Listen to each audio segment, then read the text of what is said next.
there, welcome to another Photoshop tutorial from tutcast.com, and in this tutorial I'm going to show you a nice stylized method of creating blood in Photoshop. Now in front of you we have the Watchmen blood. On the left we have the original Watchmen blood from the posters, and on the right is the one that we're going to be creating, a little bit more stylistic. It can be applied to any sort of blood splatter you want. I'm going to be showing you the layer styles that I'm going to be adding, and if you want to follow along with this tutorial as best as possible, head over to tutcast.com/watchmen where you can download the PSD file which I've included for you. In the PSD file, I have included the blood splatter shape and two optional layers, as you can see here, which I will discuss in a few minutes. So let's begin. We're going to start by accessing our Layer Styles dialog box by going to Layer, Layer Style, and then we're going to start with Bevel and Emboss.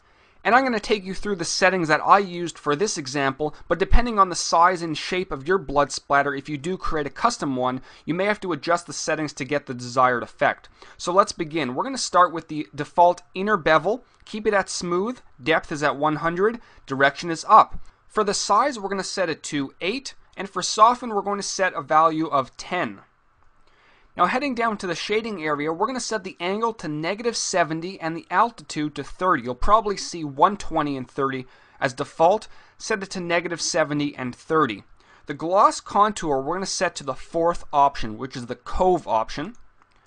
We're going to set the highlight mode to overlay. Make sure it's at white and 100% opacity. Shadow mode, we're going to keep it at multiply, and the opacity is going to be set down to around 30%. Now on the left hand side we're going to head up to inner shadow. This we're going to set to linear burn right over here. The opacity is going to be set to 35%. The angle we're going to turn off use global light and set it to -160. Just like that. The distance is going to be 8. 0 for choke, and the size will be 21.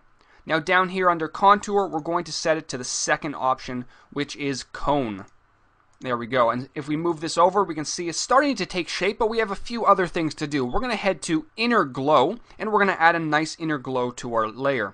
We're going to change the blend mode to overlay, make sure it's at 100%, and change the color to white. Just like that. We're going to make sure it's at soften, but the source is going to be in the center. And for size, we're going to change it to 80, just like that. And for the contour, we're going to select the last one on the first row, which is Gaussian. And that's pretty much about it for this layer. The last thing I'm going to do is I'm going to turn the overall opacity down to around 90%, just to give it a little bit of a see-through effect right in that area there. And we're going to click OK. Now, in the PSD file, I have included two additional layers, which are the shadows layer and the highlights layer. This just gives a little bit more of a stylistic effect to your blood splatters. The highlights can be done in a variety of ways. You can use the elliptical marquee tool, the elliptical shape tool, any method you want. It's basically just circles filled in with a nice white color and the opacity turned down a tiny little bit. For the shadows, it's basically, if we turn this to normal, it's basically the same layer in gray. Then I use the burn tool and the dodge tool to give a little bit more highlights and a few shadows at the top there. And then change the opacity down to overlay. And that's pretty much about it. You can use this method on any type of blood splatter you want. Doesn't have to be this one. But again, depending on the size and shape of your blood splatter, you may have to adjust the layer style settings a little bit to get that desired effect. So I hope you learned something from this tutorial. Make sure to head over to tutcast.com/watchmen if you want to download this PSD file. And until next time, this is Howard from tutcast.com. Take care.